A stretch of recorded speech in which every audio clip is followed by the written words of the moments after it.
遇到渣男是赶紧甩了呢，还是不惜代价复仇拿回失去的？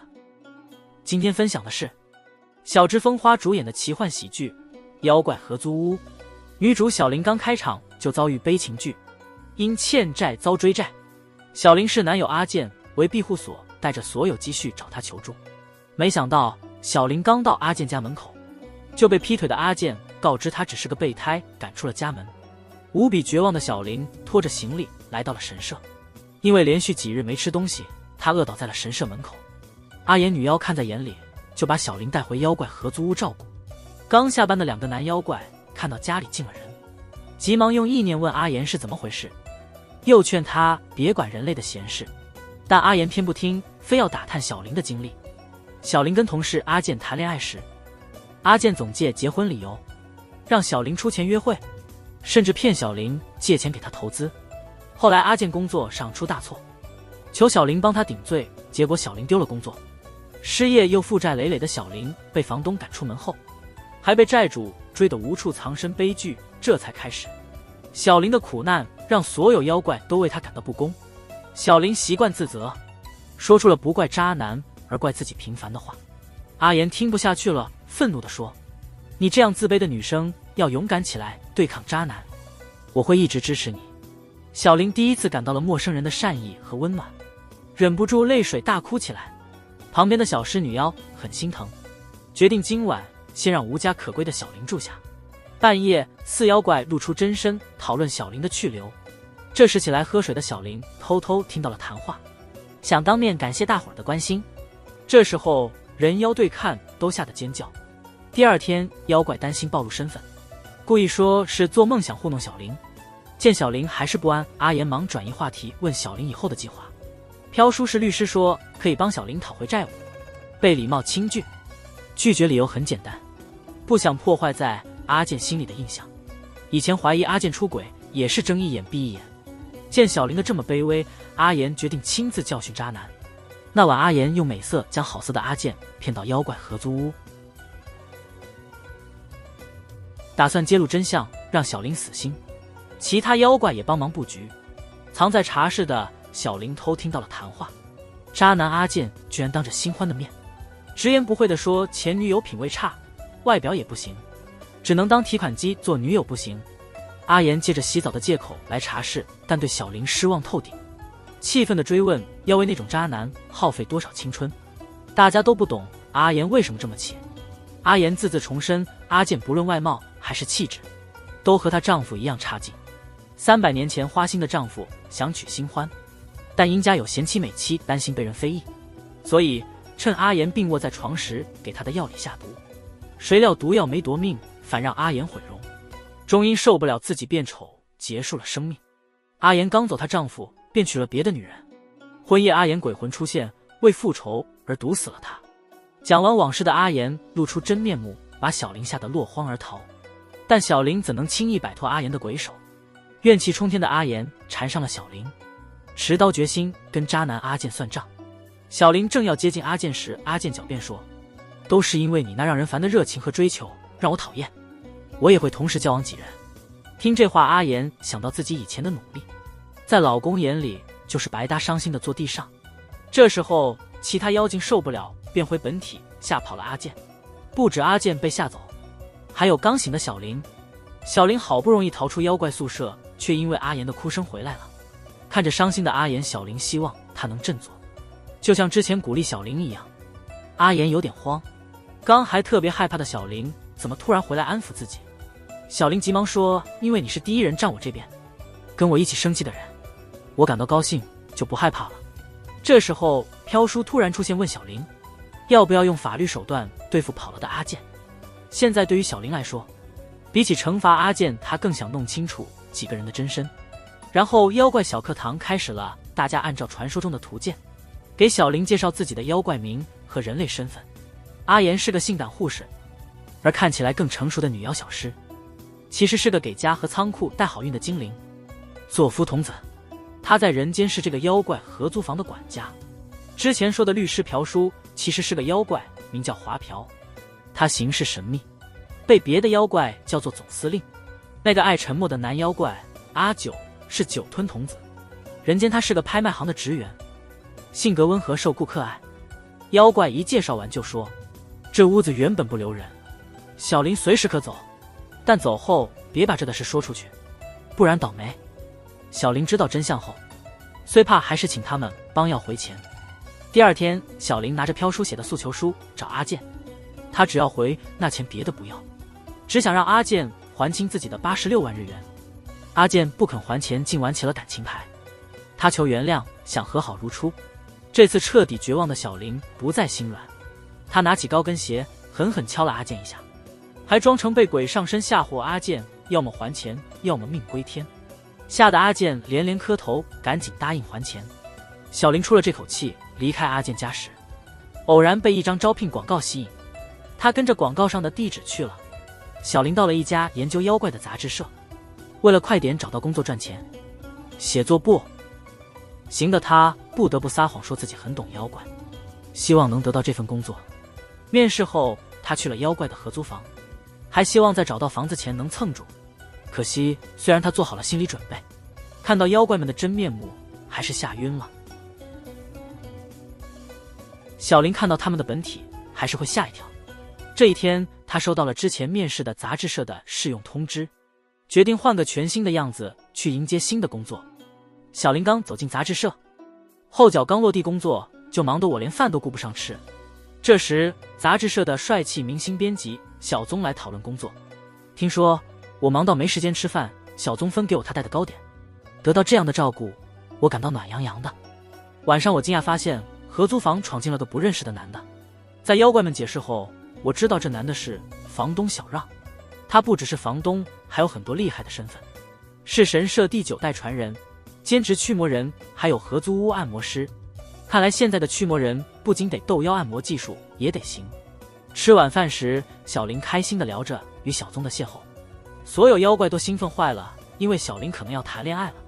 因为妖怪活了好几百年，对人性特别了解，他们告诉小林别让男人占便宜。觉得自己太普通的小林认为小宗不会看上自己，叫大家别担心。原本开心的阿言突然脸色变了，好像察觉到了什么。第二天下班后，小宗邀小林喝酒放松。看小林很紧张，小宗特地拿出贵的古董餐盘说，如果感觉在工作中被骚扰，就拿出这个餐盘当做警告。这时的小宗完全没想到这话将来会给他带来麻烦。然后小宗终于露出了真面目，他先下药迷晕了小林，然后对昏迷的小林下手。幸好一个陌生男人突然出现，将小从色狼手中救出。原来这人是小林所在杂志社的社长袁导。阿言在合租房里感觉小林有危机，正忙着用法术定位小林，突然房间的妖风乱起，所有妖怪都露出恐惧的脸。这时阿言感到小林已经安全，快回家了，连忙出门把摇摇欲坠的小林带回家细心照顾。朴叔知道后就点出，小宗搞职场骚扰，希望以后注意点。迷迷糊糊的小林还以为自己一无是处，只是喝多了才会晕过去。妖怪们打算趁小林睡着深挖小宗底细。第二天因为昨晚不慎睡着，小林没按时做完小宗的活，结果被小宗和公司的人孤立，想要稳过试用期。小璇恳求小宗再给一次机会，看到主动讨好的小白兔小宗打起了新主意。晚上妖怪们把调查的东西全拿给小林看，原来小宗就是个彻底的渣男。他虽然有老婆孩子，但总用威胁、诱惑、灌酒或下药等下三滥的手段对女员工动手。小宗有背景有势力，被他欺负过的女员工都只能忍气吞声。阿言一提这事儿，就想到了遭遇类似的妖怪闺蜜，希望他亲口劝劝小林躲避那职场的烦人事。话音刚落，枯井里就蹦出了一个萌妹子小菊，相传颜值高的侍女小菊，因拒绝家丁调戏被冤枉之后，不幸死在枯井里。小菊说出了爆炸性猛料，她的故事和传言大相径庭。她当年之所以死在枯井里，是被主人和仆人在工作中骚扰所迫，她羞于见未婚夫，才选择了那条路。旁边的朴叔不禁叹道，看来时代变了，女性的职场境遇还是老样子。这时小菊接到小宗邀她明晚酒吧见面，知道小宗是为了那工作才决定去的。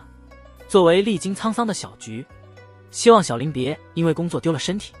小林不爽，天天跟妖怪们同住的提心吊胆，所以吉卓想要这工作就说了：“我是真人啊，真的不想跟妖怪合租。”这话触动了妖怪们，让他们开始思考。第二天晚上，借工作之名的小宗想要强迫小林现身，小林不从，小宗就想硬来。这时，酒吧突然出现了一口旱井，把渣男小宗和吓坏的小林一起抓回妖怪合租屋。妖怪们及其后用盘子当飞镖，把渣男狂轰滥炸。想为自己开脱的小宗滔滔不绝说：“很多女性都因我拿到了好工作呢，我只是用我的职权帮忙女性找工作的一个捷径而已。”气愤的小林听不下去，用小宗提的反直骚的古董盘子给了他致命一击。第二天，小宗因直骚被捕的消息在编辑部引发轰动，女同事们气得不行，纷纷吐槽自己居然和这人渣共事过。这时，社长袁导告诉小林他被正式录用了。小林内心超高兴，但还是压抑着感谢了袁导。想到辛苦的小林，袁导又回忆起之前的感谢电话。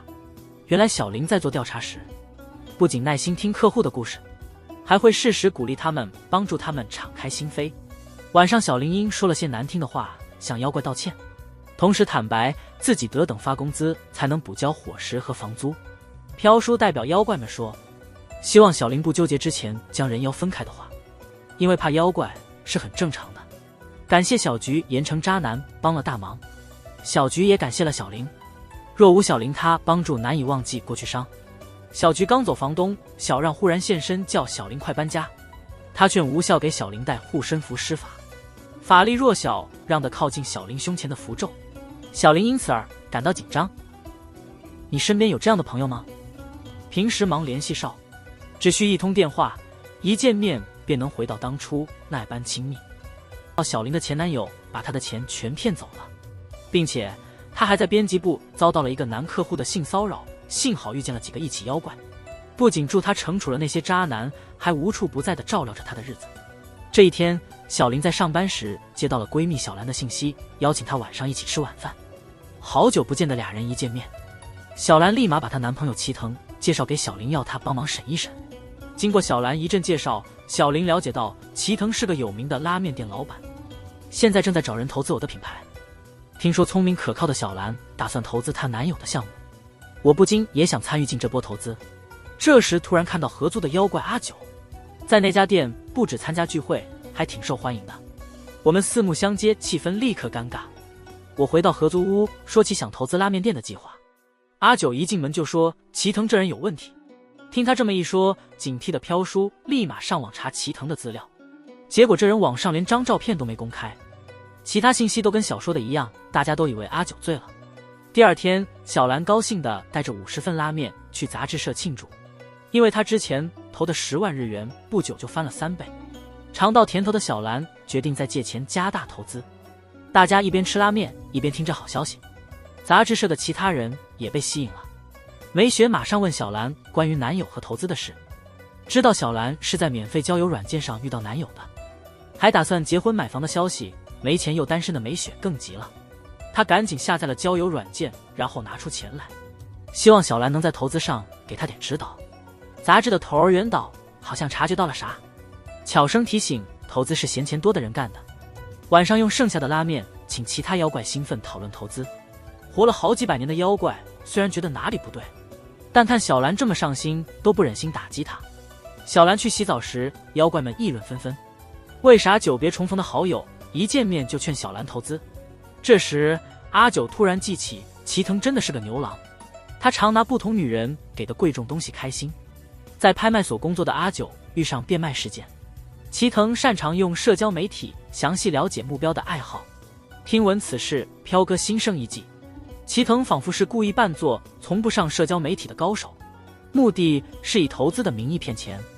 小林恰好在准备洗澡时听到了这一切，想起吃饭时看到齐藤搜过小兰社交账号，随后送给小兰喜欢的布丁，这让小林心慌。他急忙回到大厅，请求妖怪们帮忙解救闺蜜的危机。妖怪们觉得他们不是救世主，不必帮不相识的人。旁边怪物漠不关心。小林下决心独自救好友小兰。画面切换，小林露出残酷真相给小兰，齐藤就是个骗子。小兰迷恋思考不清，坚信小林对齐藤有成见，导致污蔑。俩人争吵，小兰生气离开。晚上，小林粗心回到合租屋，找厨具当武器，想毒面齐藤算账。小林刚全副武装，一出门就回了合租房。他发觉齐藤名片连个地址都没有，律师飘书碰过不少经济欺诈案。他警告说小林骗子很狡猾，不会留下线索，叫他别白忙活了。小林觉得自己不是在胡闹，自言自语地说无论抄作业还是到东京奋斗，一旦求助，小兰虽嘴硬说真没招儿，肯定会帮忙的。小兰有难了，我要是帮不上，还算什么好闺蜜呢？小林慷慨的演说，让所有妖怪思考去了。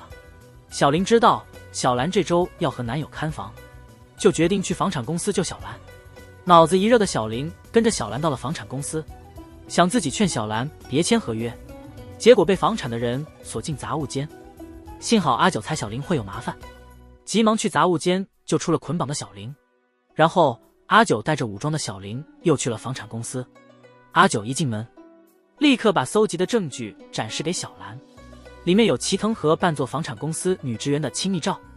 女职员想带着小兰的钱溜了，却被阿九用魔法定在原地。可惜小兰对齐藤还存有一线希望，她拿着戒指追问齐藤曾否真心相爱。齐藤还没答阿九，就让小兰清醒了。原来齐藤不仅诈骗，还卖假钻戒，他给每个受害人都送钻戒。骗局露馅后，无耻的齐藤冷静回应：想起诉就来吧，诈骗结婚证据难找扯皮。最后大家都知道，还觉得受害者太蠢。小兰一听气得晕过去，突然一股怪异的气氛弥漫。悲怒之下，小林突然长出脚，难道他也要变妖？齐藤他们吓得落荒而逃。阿九干脆把他们绑回租屋，开始审判。审判还没开呢，齐藤他们已经被妖怪吓得尖叫。小林不准备轻易放过他们，他变成妖怪后就朝齐藤猛咬。齐藤惨叫声在合租屋里回荡。看这架势，小林是不是那个角落的恐怖妖怪？试了拖回钱后，小林把钱还给小兰。那一刻，小兰拿着钱哭了，小林也忍不住跟着红了眼。第二天，小兰又找到小林，因为齐藤的事之前闹别扭，这次特意来道歉和还美雪的钱。走前，小兰说要永远做好朋友。小林抓着小兰的手，就像小时候一样，证实了承诺。然后小林真心的帮闺蜜向美雪道歉。美雪不仅没生气，还请小林晚上吃饭，还说要把喜欢的人介绍给她。谁知道不去还好，一去才发现美雪说的心上人居然是阿九。晚上小林跟别的妖怪谈起这事，这才知道大受女生欢迎的阿九其实背后有段不幸的故事。好久以前，因为长得帅，阿九总收到许多情书，但他一个都不搭理。一个女孩因为等不到回信心碎死了，阿九很自责，打开她的情书时，情书自焚了，因为充满怨气，阿九变成了丑怪。从此阿九就成了被诅咒的背叛者。听这故事，小林都迷糊了，是怪物恐怖还是造谣的人更吓人？这时消失许久的房东兼业余除魔者小让突然回来问小林为啥没带护身符。见小林结巴，他又开始施法了。小让好像发现小林开始变得有点不对劲，先念了一长串除妖咒，然后在神社空地上摆弄法器，拿起除妖镜又做了一堆看不懂的操作。接下来小让因为神社生意难做，计划把合租房改停车场赚生活费。妖怪们一头雾水，说有符童子的地方不会摆，为啥神社还亏啊？面对妖怪直戳心窍的问询，小让吐露了真相。原来小林破了不准留人的规矩，导致传家的除妖镜裂了，这是不吉利的预兆。妖们对此半信半疑，小汉却深感导致大家无家可归的愧疚。小让看似有计划的样子，提醒小林到快搬出合租屋的时候了。小林决定为了妖鬼们的家快点搬出去。这决定让视小林为家人的妖怪有点难过。小林夜里正忙着找快速赚钱的办法，帮着赚搬家费。这时他想起社长袁导的话，文章热搜就能出书赢奖金，于是他想试试看，把和妖怪同住的事写成文章发到网上。第二天，小林突然听见同事讨论他的文章，这才发现文章火了。好奇的同事从配图的护身符猜出文章是小林写的。这时候袁导忽然来了一句，他说小林这次上热搜就是撞了大运。如果想要继续上热搜出书，就要利用好妖怪室友这个点，探讨当下热门的社会问题。经常糊涂的小林听了半懂不懂的英式。晚上妖怪们知道小林文章爆了，半开玩笑似的责怪小林曝光了他们的秘密。小林误会，大家生气，急忙解释没有想添麻烦，其实就是想赶紧赚钱搬家。看着小林委屈的样子，知道过了头的妖怪们赶紧改口，开始跟小林分析文章火的原因。小林虽然不太懂为啥自己火了，但从转发来看，是个叫导员的网红转发让文章火起来的。这位网红不仅让小林上了热搜，还说会一直支持小林。这时房间的灯光突然变暗，院子的旱井里又传来喊声，只看到一个长得像河童的妖怪从井里爬出来。妖怪们介绍说，这位妖怪叫阿玛，元素有个预知未来的人鱼占卜师，挺火的，准确率很高，大家都很满意。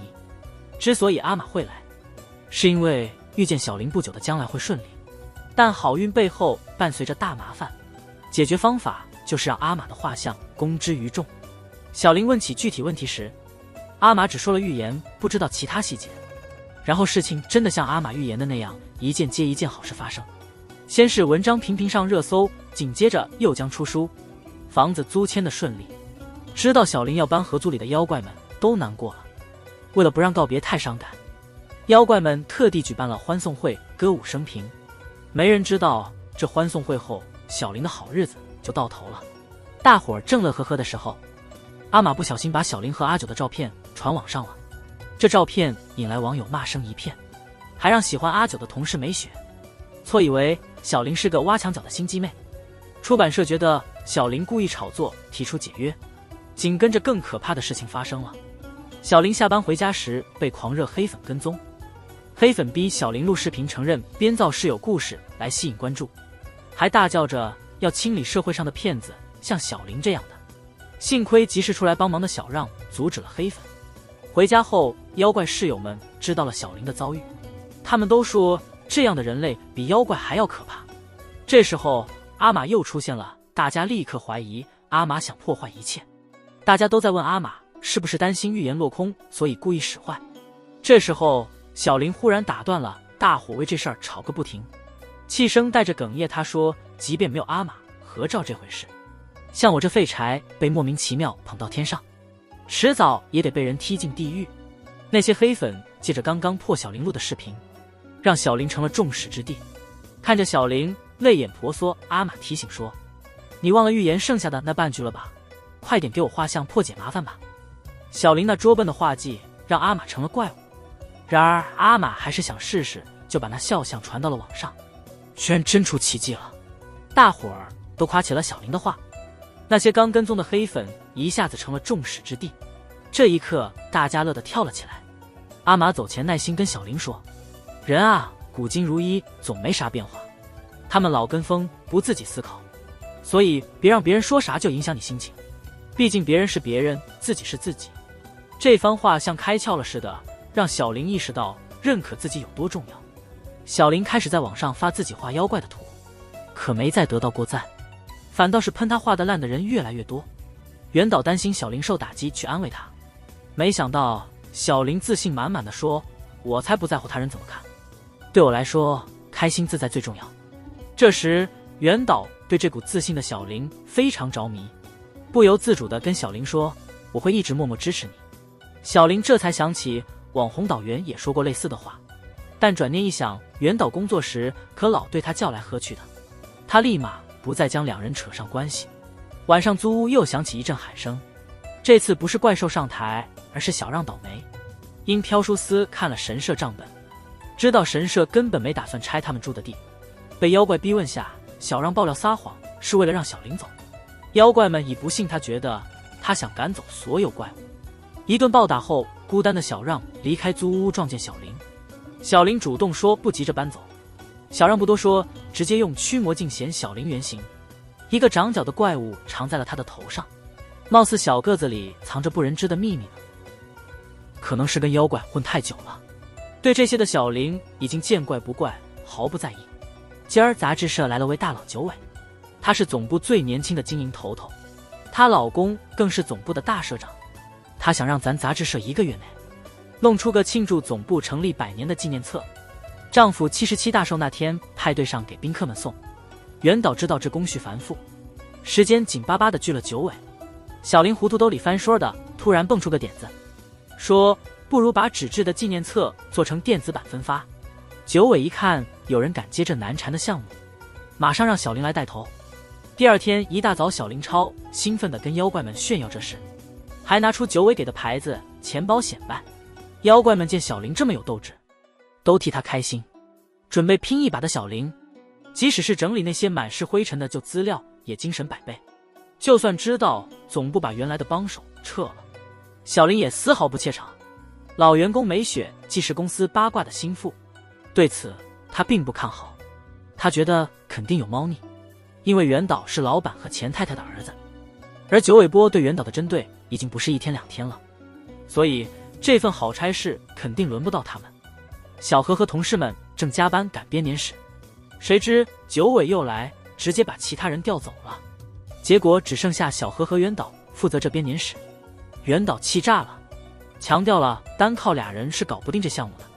小林不想轻易失去这难得的机会，他对九尾承诺，就算剩他俩，他也想尽力去试。镜头切换，打算熬夜的小林不小心跌入了袁导怀里。为了消除尴尬，小林和袁导聊起了公司出的关于妖怪的杂志，以及他们小时候看的妖怪动画。袁导才意识到，不知不觉中自己被小林的乐观性格吸引了。第二天早上，妖怪们看着小林，他连吃饭的力气都没了，越来越担心他的健康。朴叔不明白，一份工作有啥好拼的？小林说他长这么大，从没人这么信任过他，给他重任，所以这次无论如何都得不让人家失望。朴叔听完脸色一变，好像意识到了啥问题。因为不想让人失望，小林拼命跟时间赛。可惜的是，其他部门接连出错。小林将进度报告给了催稿的九尾，意外的是九尾不肯帮忙，还威胁说如果明天不能准时交稿，他和袁导就得打包回家。小林决定孤注一掷，向九尾保证明天前一定提交完。看到这股决心的小林，袁导也决定加入这场战役。经历了一整夜的奋斗，小林和袁导最后终于在清晨完成了所有工作。没想到小林染得了怪病，见过大世面的飘叔从小身上的红疹猜测，这是会致命的邪灵疾病，只有去过古老仓库或碰过那些东西的人才会得。飘叔话还没说完，小林就因为高烧不退晕过去了，这让妖怪们都急坏了。为了快点治好小林，妖怪们不得不拼命一搏，找来了驱魔不怎么行的小让，希望他能帮忙赶走厉鬼。做完法事，小林奇迹似的醒了过来，大家都松了口气。看见刚醒的小林，火急的赶去报社。飘叔把这几天偷偷查的东西拿给小林看，原来九尾纯粹是个狐狸精，他最拿手的就是联手黑心律师，骗走老富翁的遗产。在整个骗局里，不知不觉小林成了九尾为了除掉碍眼继承人袁导的棋子。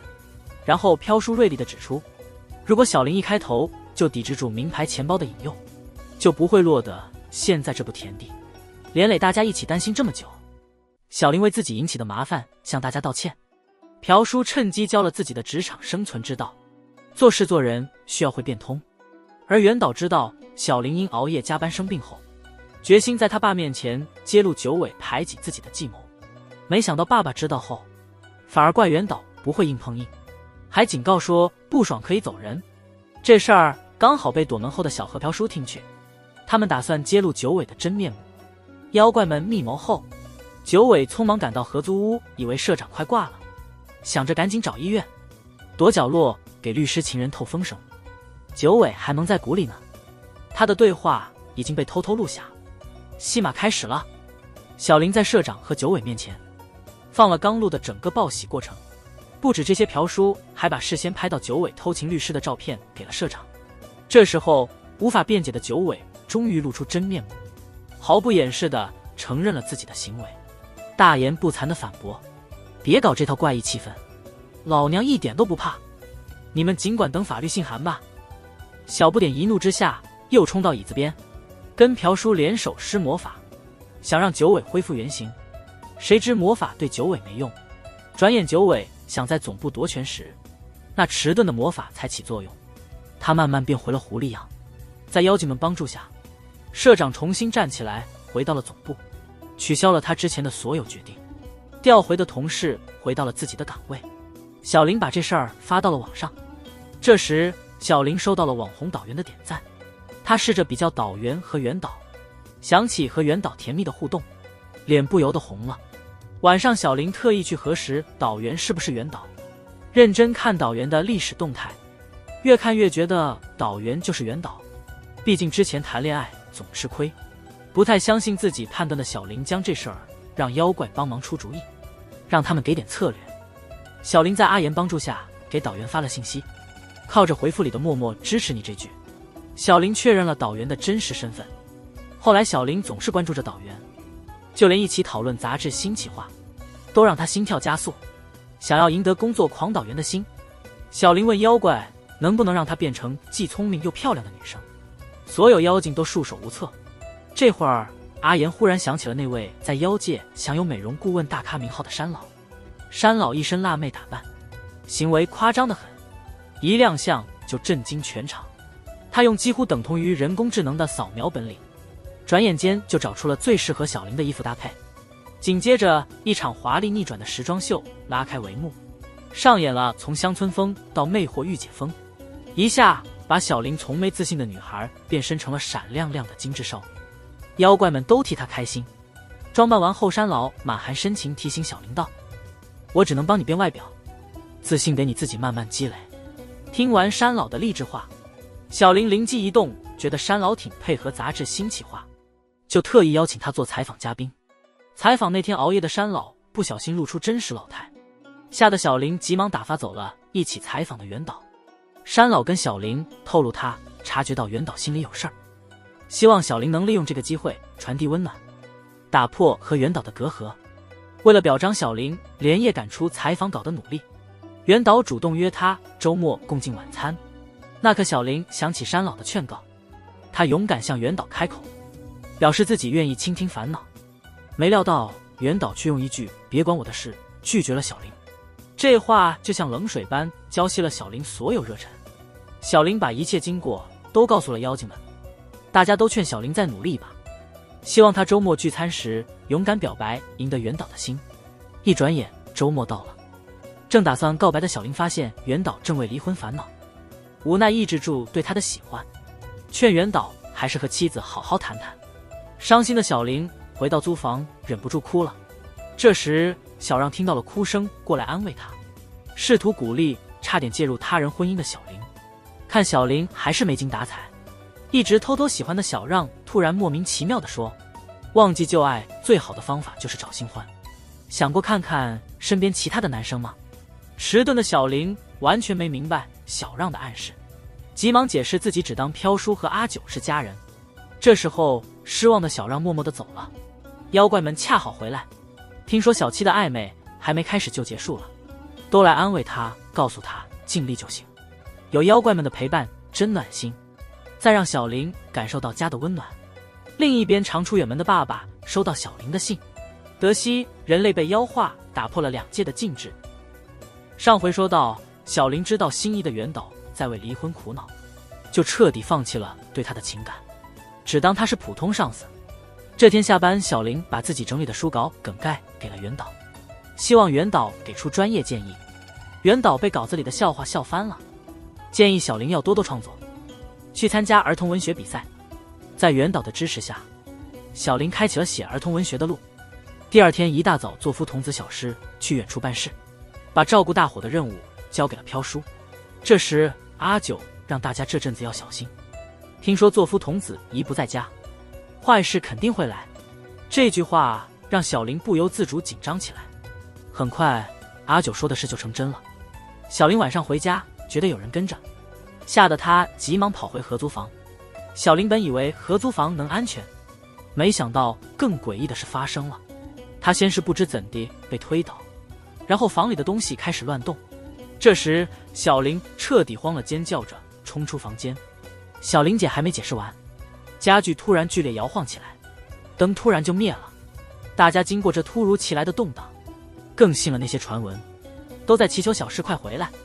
这时，角落里的小让淡淡开口：“我刚瞧见个阴森女子在咱租屋闪过，看她那样儿，似乎是人变的生灵。”提到生灵，所有妖怪都惊了，因为人心里的恨意变成了生灵，他能自由离开身体，去报复讨厌的人，但找生灵麻烦的是他来去无踪，连妖怪和一流的驱魔师都束手无策。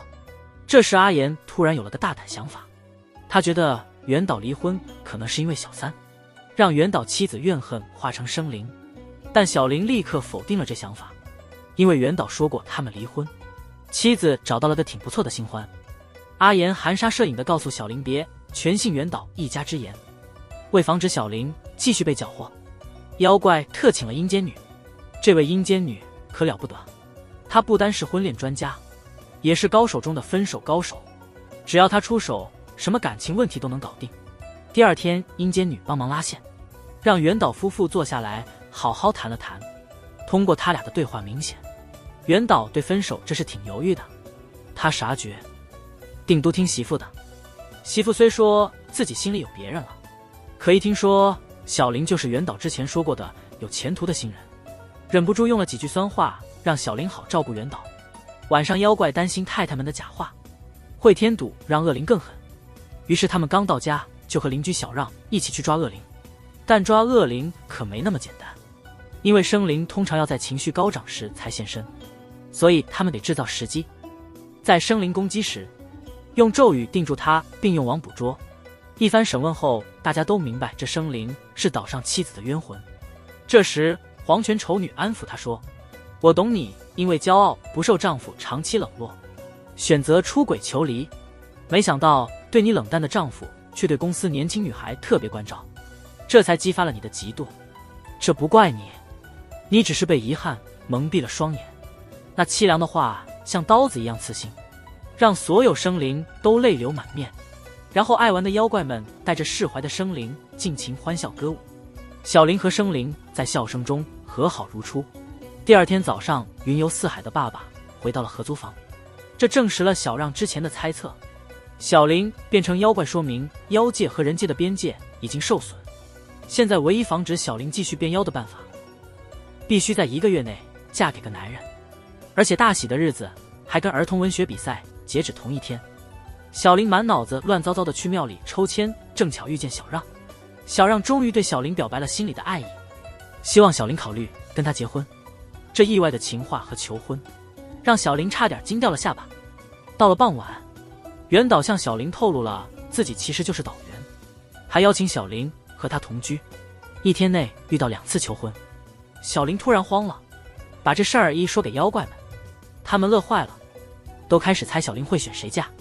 想不到这段八卦没漏字儿的传到小林耳朵里，妖怪们才意识到一直情绪化的小林头上长角了，这让大家对小林的状态更加担心，迫使小林赶紧在袁导和小让之间选一个。一边是工作上帮自己的人，有个人总是静静的在身边守护。现在小林面对这么多选项有点犯难了，看到小林这么难过，一群妖怪决定用自己的宝物跟天狗大王交换，弄来一张能体验平行世界的符纸，让小林体验不一样的人生，再做决定。体验开始，小林首选了嫁给小勇的命运。在这条路上，小林变成了神社的女主人，除了打扫神社的日子，还得学会驱魔，做个专业的牧师。后来小林表达想追梦当作家，小让是支持的，但希望小林表达先完成生儿育女的责任，之后再追求写作梦。就在小林表达犹豫时，他又回到了当初做决定的地方。这次小林表达坚决选了袁导。嫁给袁导后，小林表达的作品拿了儿童文学奖，并成功出书，改成了电影，到处是花和赞誉。但袁导觉得这还不够，他想让小林写出更符合大众口味的畅销作品。这压力让小林喘不上气，一下子就晕了。当小林完全醒来，他发现自己回到了现实，得知这一切都是妖怪拿宝贝换的。小林既受感动也感到愧疚，因为即便体验了2种人生，他还拿不定主意。这时袁导电话来了，问小林稿子写到哪了，这才想起完全忘了写书。小林直接开始写，妖怪们只能静静陪着小林，偶尔递给他好吃的小零吃。写着写着，小林慢慢懂了，他心里大声说：“就算不能嫁人成妖又如何？想过我自己想要的生活，那就是理想中的人生。”门口的妖怪察觉到小林决心不嫁了，一直祝福小林幸福的阿言想阻止这恐怖的念头，却被朴叔拦下。朴叔觉得这是小林的人生，应该让他自己选择。完成书稿那天早晨，小林把想成妖的想法告诉了小让，对一直默默支持的小让表示感激。然后他找到了袁导，对袁导的支持表示感谢，但是拒绝了袁导提出的同住邀请。尽管这样，袁导还是希望小林可以考虑他的建议，优化书稿，尝试进入儿童文学领域。小林笑着婉拒了袁导的提议，高兴地说，比起为成功而写，他更愿意自由地写作。晚上，小林把自己的决定告诉了所有妖怪，大家虽然震惊，但也不禁担心小林未来的生活。相较而言，小林显得更加镇静。他打算环游世界，收集信息，写一本关于获取超能力的书。尽管小林知道没人会出版这种书，但他还是想试一试，因为和妖怪的遭遇让他懂得，生活本就如此，未知而又令人期待。次日，小林就要开始新的旅行了。阿言跟小诗亲手做了顶帽子给小林一个，希望小林一个人出门在外，能够隐藏好自己的衣角。这会儿扮演父母角色的妖怪想起了以前一起的时光，依依不舍地流下了泪水。1年后，袁导拿到了小林季新出的《妖怪合租屋》小说，描写了穆黑林这个女孩在最困难时期遇见了一帮心地善良、不受束缚的妖怪伙伴，他们一起经历了许多事件，她也在其中成长。全剧告一段落。留意这位头戴花帽的哥们儿，他正帮女孩看命运，动作就是捏捏鼻子、摸摸脸、检查牙齿，断定女孩命中注定桃花劫。为帮她摆脱糟糕桃花，他直接把女孩变妖怪了，避开相亲结婚的运气。